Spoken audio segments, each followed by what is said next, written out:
네, 안녕하세요. 여러분들 반갑습니다. 금융과 에너지 업종을 누구보다 쉽게 알려주는 데이언 멘토 권혁철입니다. 오늘은 정말 오랜만에 동양 EMP라는 기업 리뷰해 보도록 할 텐데요. 거의 2달 만인 것 같아요. 아무튼 여러분들도 아시다시피 동양 EMP라는 기업은 SMPS라는 사업을 진행을 하고 있죠. 그래서 오늘 SMPS가 정확하게 무엇인지 말씀을 드리고 앞으로의 모멘텀 전기차 충전소 인프라 형성이 될 가능성에 대해서 말씀을 드리려고 하는데요. 같이 한번 확인해 보면서 천천히 얘기 나눠보도록 할 텐데, 먼저 시작하기 전에 저희 데이업에 오시면은 모든 종목들을 커버해 드리고 있으니까 찾아와 주시면 정말 감사하겠고, 제 영상도 끝까지 지켜봐 주시면서 댓글로 궁금하신 것들 남겨주시면은 다음 영상에서 말씀을 드리도록 하겠습니다. 그럼 동양 EMP 바로 보도록 할게요. 동양 EMP는 SMPS 제조 및 판매 업체이죠. SMPS는 충전기, 파워 서플라이 등 다양한 이름으로 좀 불리고 있는데 각종 전자제품의 전원을 공급해주는 장치라고 보시면 될 것 같습니다.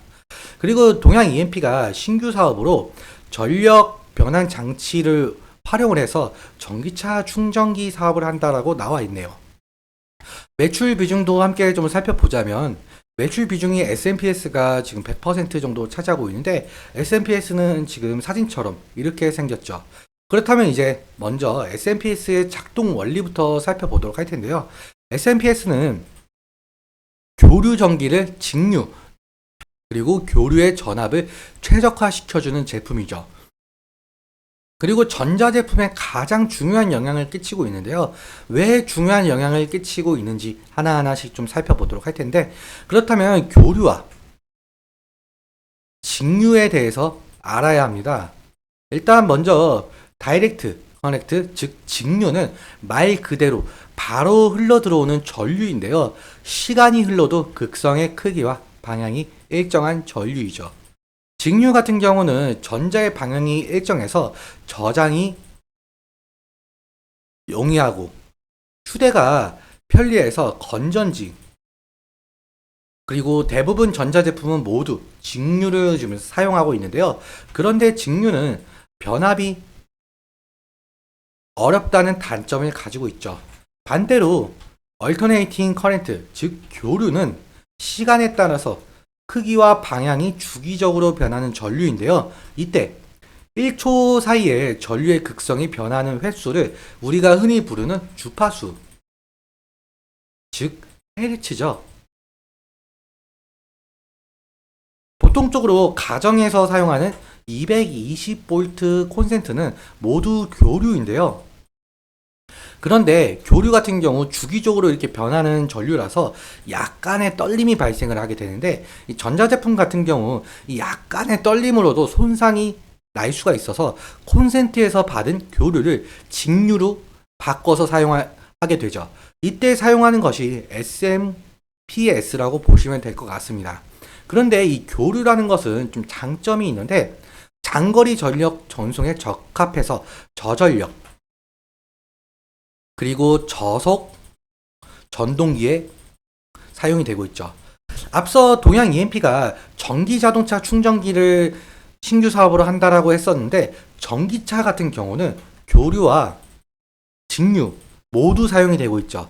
배터리 충전 같은 경우는 직류, 모터로 전기를 공급할 때는 교류를 사용해서 주 사업인 SMPS와 연계성을 바탕으로 신규 사업 목적을 추구한 것 같습니다. 그렇다면 전기차에 대한 모멘텀도 함께 봐야 하는데요. 일단 여러분들도 아시다시피 2023년에 한 해 동안은 전기차 그리고 전기차에 들어가고 있는 2차 전지에 대한 기업들이 상당한 관심을 받았었죠. 이는 이유가 있었는데요. 유럽 그리고 북미, 우리나라도 마찬가지로 전 세계적으로 2035년 이후부터는 내연기관 자동차, 즉 석유로 가는 차가 판매가 금지가 되죠.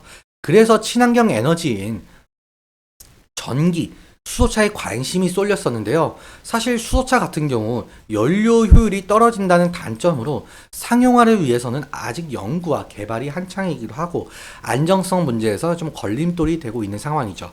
그런데 전기차 같은 경우 아시다시피 이미 상당한 상용화가 진행이 된 상태여서 전기차의 수요가 많이 몰렸었던 부분이었습니다. 실제로 글로벌 전기차 시장 규모는 2030년에 6,130만 대로 늘어날 전망인데요. 하지만 전기차에 대한 수요는 지속적으로 증가하는 데 반해 전기차에 대한 인프라는 상당히 부족한 부분이 있습니다. 실제로 우리 한국은 전기차 인프라 부족으로 전기차 시장 성장세가 좀 꺾이고 있는 상황인데요.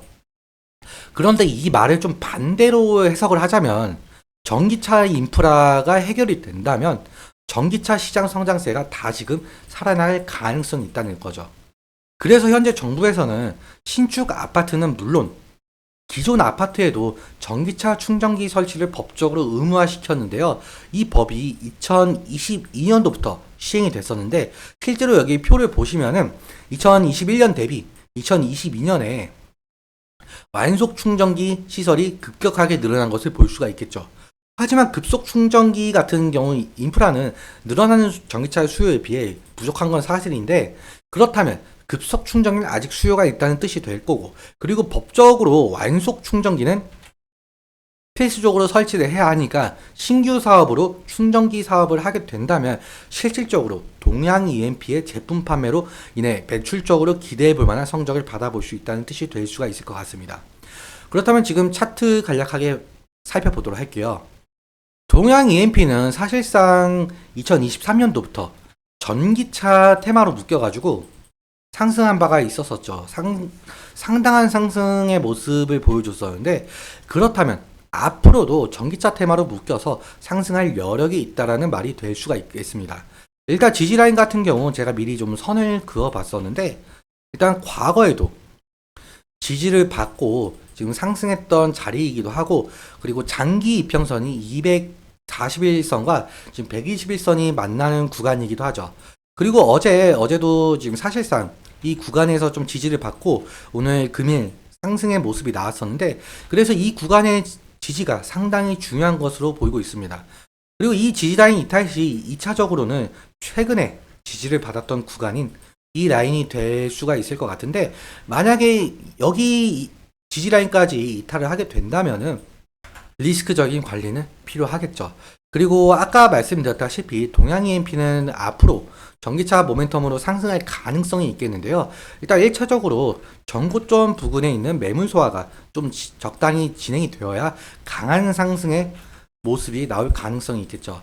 일단 중요한 것은 심리선이라고 불리고 있는 21선 돌파인데요.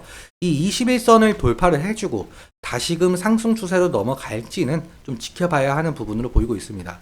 오늘은 여기까지 말씀을 드리면서 오늘 내용 여러분들께 도움 되셨다면 구독과 좋아요 부탁드리고 말씀드린 내용과 차트적인 부분에 대해서는 제 개인적인 견해가 있을 수밖에 없기 때문에 여러분들의 주관적인 견해와 함께 투자를 하여 현명한 선택 하셨으면 좋겠습니다. 오늘도 시청해주셔서 너무 감사하고 지금까지 멘토 권혁철이었습니다. 감사합니다.